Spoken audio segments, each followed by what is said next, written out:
여러분 반갑습니다. 이번 주제는 면접 100% 합격하는 꿀팁에 대해서 알려드리도록 하겠습니다. 지금 이제 아무래도 면접 시즌이 다가오고, 그리고 이제 서서히 이제 면접 보는 대학이 계속해서 생겨나고 있죠. 그러다 보니까 아무래도 학생들이 면접 준비 어떻게 해야 되나요? 어떤 방향으로 하는 게 좋을까요? 라는 형태의 이제 질문들이 많이 올라오는데요. 면접에 대해서 제가 어떻게 접근을 해야 되는지에 대한 간단한 이제 팁들을 이제 드리도록 하겠습니다. 자, 일단 첫 번째, 복장은 여러분들 단정하게 무조건 하고 가시는 것이 좋습니다. 이거에 대해서, 복장에 대해서도 은근히 많이 질문을 하더라고요. 캐주얼 차림으로 갈까요? 아니면 정장 입고 갈까요? 아니면은 치마 입고 갈까요? 이렇게 하는데, 본인이 편한 차림으로 입고 가세요. 편한 차림. 가능하면은 캐주얼 차림이 좋겠죠. 캐주얼 차림이 좋고, 단 이제 염색이나 아니면 여학생들 같은 경우는 뭔가 짧은 치마나 이런 것들만 피해 주신다고 하면은, 면접이라는 것 자체가 아무래도 옷이나 이런 것들로 이제 그런 하나의 첫인상 자체가 될 수 있다 보니까 복장은 최대한 단정히 하되, 그런데 자유롭게 입고 가 주시면 될 것 같습니다. 물론 요즘에는 이제 아무래도 블라인드 면접이 좀 대세다 보니까, 블라인드 면접 같은 경우는 교복을 입고 가면 안 되죠. 신분이나 이런 것들 나타낼 수 있는 교복을 입고 가면 안 되기 때문에 이런 질문들이 좀 많이 올라오는 것 같습니다. 복장은 단정하게 이렇게 하시면 좋다는 거. 그 다음 두 번째 면접 꿀팁, 외운 티 나지 않게 말하자. 자, 이게 굉장히 중요한 부분입니다.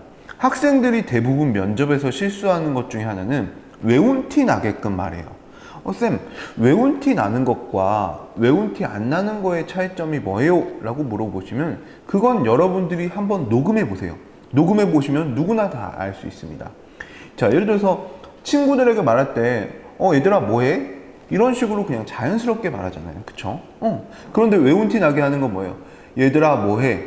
아니면 안녕하세요, 반갑습니다. 계속 국어책에 있듯이 말하는 것들을 외운 티 난다라고 말을 하는 거죠. 그렇죠? 그렇기 때문에 여러분들이 외워가는 건 좋습니다. 외워가는 것들은 굉장히 좋은데, 어차피 나올 수 있는 질문들은 한정되어 있으니까요. 그런데 완벽하게 외우거나 외운 티 나지 않도록 말하는 것이 중요합니다. 본인이 실제로 녹음을 해보면서 계속해서 들어보세요. 내가 딱 봐도 굉장히 외운 티 난다, 인위적이다 라고 하시면은 무조건 다시 반복해서 이렇게 녹음을 하시면서 무조건 외운 티 나지 않게끔 말하도록 하는 것이 중요합니다. 실제로 굉장히 인위적으로 외운 티 나게 말하는 것들을 듣다 보면은 학생들의 목소리에 대해서 굉장히 매력이 없어져요. 그렇기 때문에 그게 중요하다고 볼 수 있습니다. 일단 세 번째, 말할 때는 문장을 항상 간결하게, 그리고 첫 문장은 무조건 주제, 말하고자 하는 바여야 됩니다.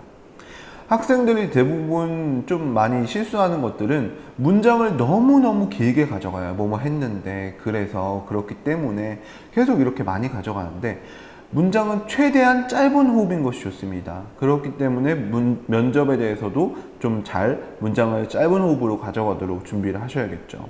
또 첫 문장이 무조건 주제여야 됩니다. 그래야지만 첫 문장부터 면접관들의 마음을 사로잡으려면 첫 문장이 본인이 말하고자 하는 바를 말을 하는 거예요. 예를 들어 이런 거죠. 지원 동기 같은 경우는 저는 뭐뭐뭐 학과에 나는 어떠어떠한 사람이 되기 위해서 정치학과, 외교학과에 지원하게 되었습니다. 이런 식으로 어쨌든 최대한 첫 문장이 본인이 말하고자 하는 바의 핵심을 말하시는 것이 좋습니다. 그 다음 네 번째 팁, 정확한 질문에 대한 답을 하시기 바랍니다. 자, 무슨 말씀인지 아시겠죠?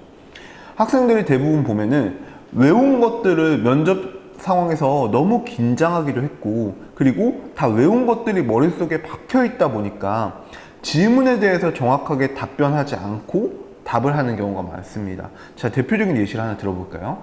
지원 동기하고 자기소개를 섞어서 말하라고 한 경우는, 물론 이제 자기소개에 블라인드 같은 경우는 본인의 이제 그런 내용이나 이런 것들이 들어가면 안 되겠죠. 들어가면 안 되겠는데, 학생들이 그냥 지원 동기만 말하고 끝난다든지, 아니면 또는 학교와 학과에 대한 지원 동기를 말한다라는 이제 문제가 있는데, 학생들이 이제 긴장한 나머지 학과에 대한 지원 동기만 말하고 준비한 것만 말하고 학교에 대한 지원 동기는 말하지 않는 경우들이 굉장히 많습니다. 자, 그렇기 때문에 여러분들이 아무리 긴장하셨다고 하더라도 정확한 질문에 대해서 질문을 끝까지 듣고 그 질문에 대한 답을 명확하게 하려고 하세요. 그것만으로도 점수를 잘 받을 수가 있습니다. 자, 그 다음 5번째, 각 대학교의 인재상, 채점 요소, 그리고 기출은 알고 가셔야 됩니다. 네.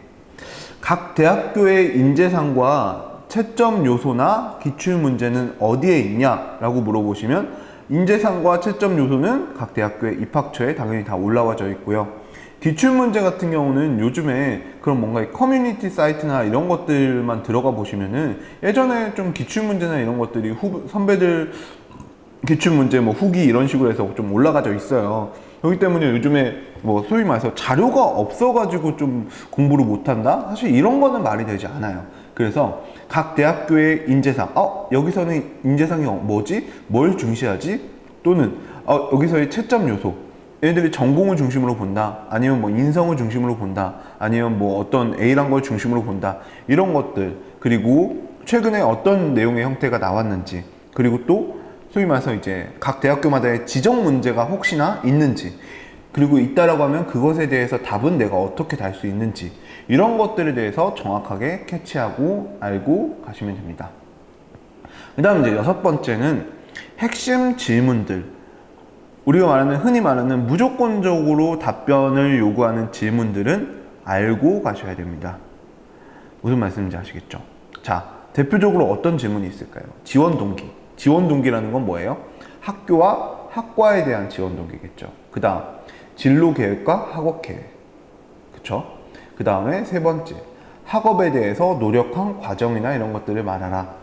그 다음 4번째, 인상 깊은 활동이 있냐, 아니면 본인이 열심히 노력했던 활동이 있냐, 이런 것들을 물어볼 수 있겠고, 그 다음 5번째, 마지막으로 하고 싶은 말, 그 정도가 있을 수 있겠죠. 그쵸? 오케이. 그래서 이 정도의 질문들은 좀 알고 가라 라는 점 제가 다시 한번 말씀을 드리고자 합니다. 자, 여러분, 그럼 여기까지 6가지의 꿀팁을 드렸고요. 이걸 바탕으로 해서 여러분들이 잘 준비를 하셔가지고 면접 준비를 잘 보시고 시험도 잘 보셔서 합격하길 바랍니다. 제가 다음번에는 더 자세한 주제로, 특정한 주제로 찾아뵙도록 할게요. 여러분들 감사합니다.